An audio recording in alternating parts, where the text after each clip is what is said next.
Granny Agatha, I think you forgot to give Santa my wish list. Oh, my dear Lily, Santa doesn't bring great gifts to bad kids. I tried so hard to be a good kid this year. I know, sweetie, you are one. Well, maybe Santa thought a lump of coal is all you deserve because you're Katie's child. Agatha, that's not funny. I am Katie, Lewis's wife and Lily's mother. Let me tell you about the Christmas when my mother-in-law gifted my daughter a lump of coal until she wished it was gifted to her instead. The holiday season was in full swing and our family was busy preparing to celebrate Christmas at my mother-in-law's house. As I gathered the necessary items and packed our bags, I couldn't help but feel a mix of excitement and apprehension. Lily, our adorable daughter, was jumping up and down with a huge grin on her face as she couldn't contain her enthusiasm. Mommy, I can't wait to see Granny Agatha. Do you think Santa will give me an amazing gift this year? Of course, I'm sure he will, sweetheart. You have been such a good girl all year. Santa will surely notice all the kind and helpful things you have done. Lily's face lit up with joy, and she eagerly shared some of the things she had done to be a good kid this year. I helped Mrs. Johnson carry her groceries, and I made sure to share my toys with my friends at school. I hope Santa brings me exactly what I asked for in my wish list. I wrote dollhouse with a garden, a new set of coloring markers, a book about magical adventures, and a fluffy stuffed unicorn. Oh, that sounds like a wonderful list, Lily. Santa always tries his best to bring the gifts children wish for, so don't worry. As we continue to get ready, I turned to my husband and asked, do you think we should still get Lily a gift? Oh, no, don't worry. My mom already said that she bought presents for all her granddaughters and told us not to worry about it. But I don't know. I feel bad celebrating Christmas empty handed, especially for our daughter. You know how my mother can be, Katie. She adores the kids and always wants to be the star of the holiday, showering them with gifts. I'm sure she's just too excited and couldn't resist buying them something special and perhaps personal. You're probably right. We should go to your mother's house now. With that, we decided to go along with Agatha's wishes and not get Lily an additional gift. Instead, we looked forward to the joy that awaited us at Agatha's house, where the spirit of Christmas and the love of family would be the greatest gift of all, or so I thought. As we stepped through my mother-in-law's door, she greeted us with warm hugs and smiles. There were twinkling lights, festive decoration, a grand Christmas tree, and the aroma of freshly baked cookies that made my daughter shout with glee. As the night went on, we gathered around the Christmas tree. Lily and her cousins eagerly awaited the moment to open their gifts. One by one, the other grandchildren tore open their presents, revealing delightful surprises.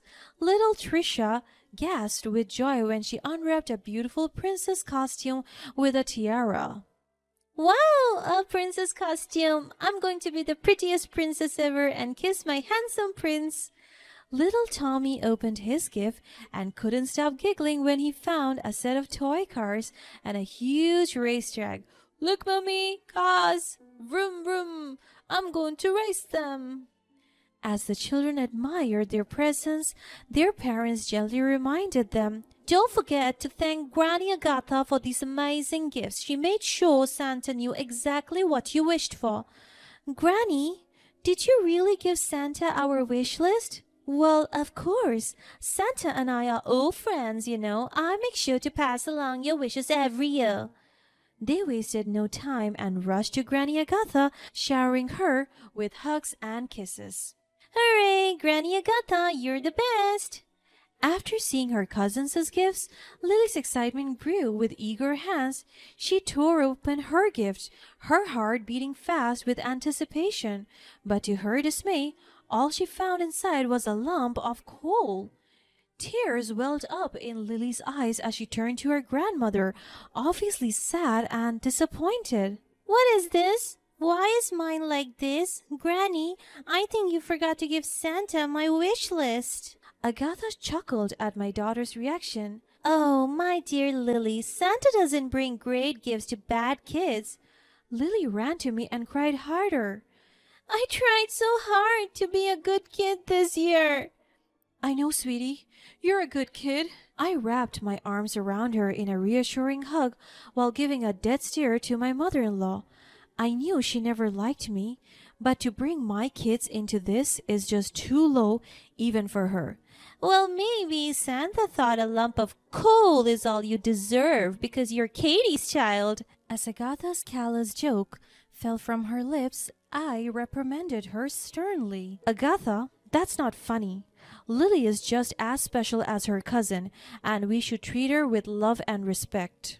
The other grandchildren, not fully grasping the impact of their words, laughed and teased Lily, unknowingly hurting her feelings. I can't believe this is how we are spending our Christmas. I didn't want it to continue any longer. So I turned to my husband and said, I am not going to tolerate this disrespect to our child, especially on Christmas. We are leaving. Louis hesitated, torn between staying with his family and supporting me. Oh, come on, can't you take a little joke? Lily's grandmother's obviously joking. I glanced back at Lily, who was trying to play with her cousin's toys, but was being pushed away. She looked more and more downcast with each rejection. Fine, you can stay, but Lily and I are leaving. I couldn't bear to see her like this, so I gently took her hand and led her outside. Leave that lump of coal behind, sweetheart. You don't need to carry it with you. But it's from Santa. Maybe if I keep it, he will see that I'm a nice kid and I'll get a better gift next year. I smiled at her resilience and decided to let her keep it as a reminder of her kindness. I knew that this experience had left a mark on her, so I decided to turn things around towards a more positive light. We went to a nearby mall so I could give Lily some gifts to make up for that disappointing gift from her grandmother. All right, my little elf, let's find some special gifts just for you.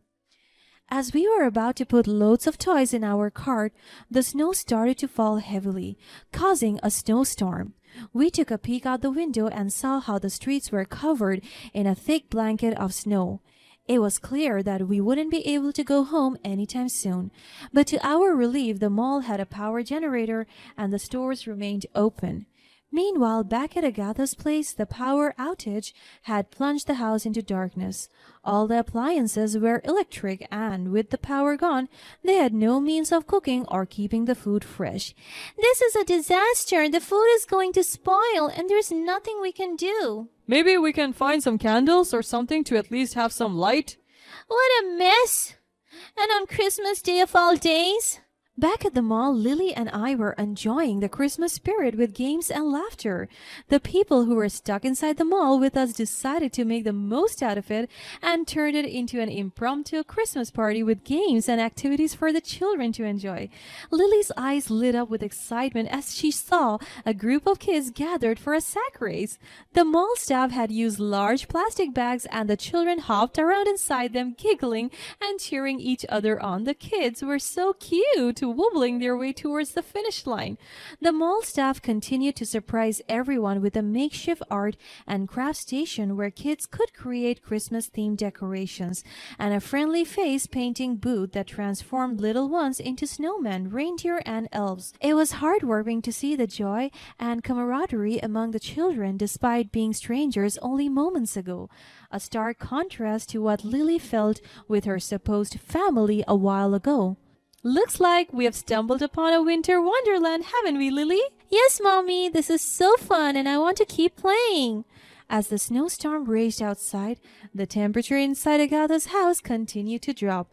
The children huddled together for warmth, their little faces growing paler with each passing moment. Granny Agatha, it's so cold. The fire in the fireplace is burning out. Can't you see that the power is out? We don't have any way to heat the house. Stop whining. We're all suffering. But I'm freezing. Can't you do something, Granny Agatha?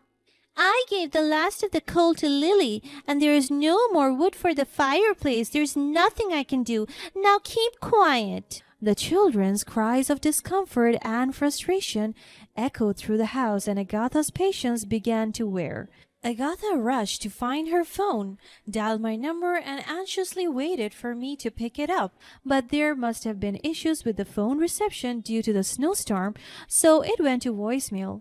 Katie, it's me, Agatha. Please come back and bring the lump of coal with you. It's getting really cold here, and I don't know what to do. I need you and Lily. I'll make it up to her, I promise. I'll buy her the biggest and most expensive toy there is. The coldness in Agatha's house seemed to intensify.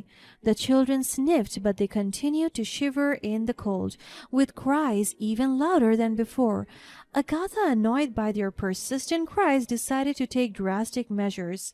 In a moment of frustration, she grabbed the gifts she gave her grandchildren earlier and threw them into the fireplace, hoping to generate some heat. There! Happy now? Can you please shut up now? The children's cries only grew louder at the sight of their cherished presents going up in the flames. Agatha's attempts to bring warmth to the house had backfired, and she regretted her impulsive action. What have you done, Mom? You ruined our gifts. Why did you do that, Grandma? I hate you. The children continued to cry, feeling upset and disappointed by the loss of their gifts. Agatha realized that her anger had only made things worse, and she wished she could turn back time and handle the situation differently. For Lily and I, we received a pleasant surprise. The mall manager recognized the inconvenience caused by the weather and wanted to make Christmas memorable despite the circumstances.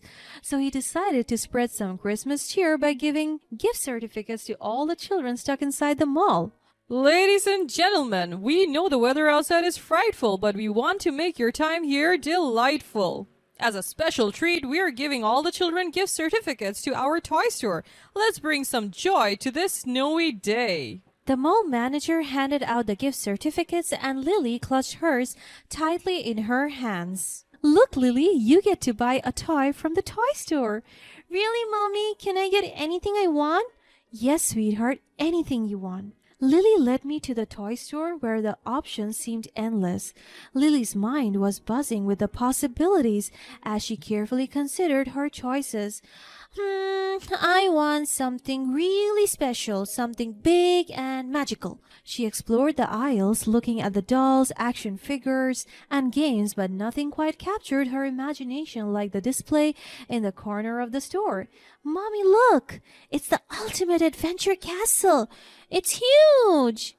And it has knights and dragons and secret passages. Can I get that?